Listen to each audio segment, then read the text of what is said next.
Ptal jsem vám už někdy, že jste si chtěli ochočit nějaký zvíře, ale neviděli jste jaký? Tak tady mám pro vás ideální zvíře, které si můžete ochočit. A je to trojzubec, trident.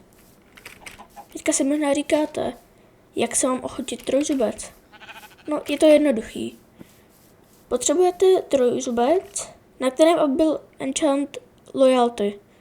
Já tam mám teda ještě nějaký další enchanty, ale to je jedno. Ale potřebujete, aby na něm bylo loyalty. A pak stačí jenom ho takhle zahodit a zaplnit si inventář. Teďka se mi to nepovedlo. Kdy? No. A máte ochočený trident, který kolem vás bude takhle pořád lítat. Jenom je teda trošku otravný. Ale tam je jenom takový menší problém. A to, že pokud, že prostě nemůžete nic brát do inventáře. A taky, že prostě pokud tady třeba vyhodím to hlínu, tak to se tady mám zpátky, ten trident.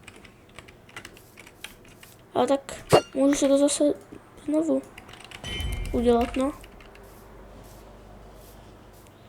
Takže je to opravdu ale super zvíře, sice v boji vám třeba úplně k ničemu, ale je to originální. To bylo asi všechno a čau.